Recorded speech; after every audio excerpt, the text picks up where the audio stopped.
నమస్తే అండి మానవత్ర గారు. నమస్తే అండి.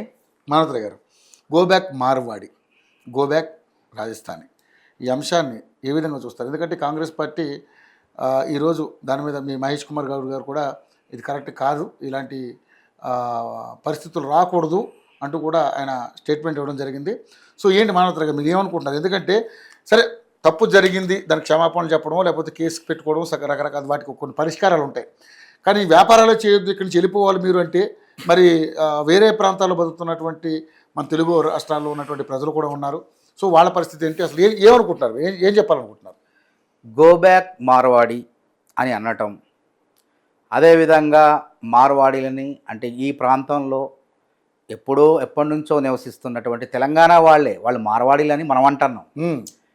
వాళ్ళు ఎప్పుడో మన తాత తండ్రుల కాలం నుంచి దాదాపు 250 సంవత్సరాల క్రితమే ఇక్కడికి వచ్చారు.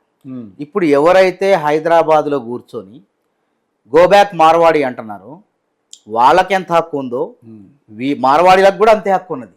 ఇంకా వీళ్ళు హైదరాబాద్లో పుట్టలే, ఈ గోబ్యాక్ మార్వాడి అనేవాళ్ళు హైదరాబాద్లో పుట్టలే, వివిధ జిల్లాల్లో పుట్టి చదువు రీత్యానో ఉద్యోగ రీత్యానో ఏదో ఉంటున్నారు. కాబట్టి ఒక తెలంగాణ హైదరాబాద్లో ఉన్న మార్వాడీల్ని గోబ్యాక్ అంటలేదు, మొత్తం తెలంగాణ రాష్ట్రం ఉన్నవాళ్ళు అందరూ కూడా అందరిని అంటారు. అట్లా ఆ విధంగా అనటం అనేది రాజ్యాంగ విరుద్ధం, చట్ట వ్యతిరేకం. ఆ విధంగా ప్రాంతీయ విద్వేషాలు రెచ్చగొడుతూ ఒక జాతిని, ఒక భారత జాతిని, వాళ్ళు పరాయోళ్ళు కాదు, వాళ్ళు పాకిస్తాన్ వాళ్ళు లేకుంటే బంగ్లాదేశీలో అక్రమంగా వలస ఉంటే అట్లాంటి వాళ్ళని గోబ్యాక్ అంటే ఏం కాదు.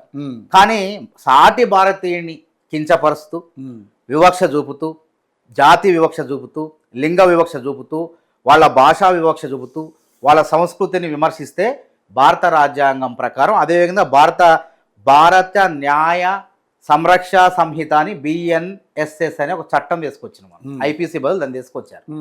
ఆ చట్టంలోని 196 నెంబర్ 196 సెక్షన్ ప్రకారం ఇది చట్ట విరుద్ధం. ఈ విధంగా మాట్లాడిన వాళ్ళకి నాన్ బెయిలబుల్ కేసులు పెట్టవచ్చు అని అందులో ఉంది. ఈ విధంగా మాట్లాడుతూ విద్వేషాలు రెచ్చగొట్టే వాళ్ళపైన చట్ట ప్రకారం నాన్ బెయిలబుల్ కేసులు పెట్టి వాళ్ళని శిక్షించవచ్చు అని ఉంది. కాబట్టి కాంగ్రెస్ పార్టీ ఉద్దేశం ఏంది? మాది జాతీయ పార్టీ, మాది కశ్మీర్ నుంచి కన్యాకుమారి వరకు ప్రజలంతా ఒక్కటే.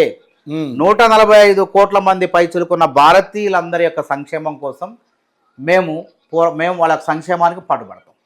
అంతేగాని ఈ ప్రాంతం వీళ్ళు ఎక్కువ, తెలంగాణ అంటే గౌరవమే, తెలంగాణ ఇచ్చిందే మేము, అదే తెలంగాణలో నివసించే వాళ్ళందరినీ కూడా గౌరవప్రదంగా చూసే పార్టీనే కాంగ్రెస్ పార్టీ.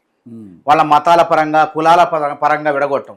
రాహుల్ గాంధీ గారు భారత రాజ్యాంగాన్ని చేతిలో పట్టుకొని రాజ్యాంగాన్ని గౌరవించమంటున్నారు. అందుకే ఈ ఉద్యమకారులు ఎవరైతే ఉన్నారో భారత రాజ్యాంగంలోని 21వ నిబంధన ఏం చెప్తుందో చదువుకోండి.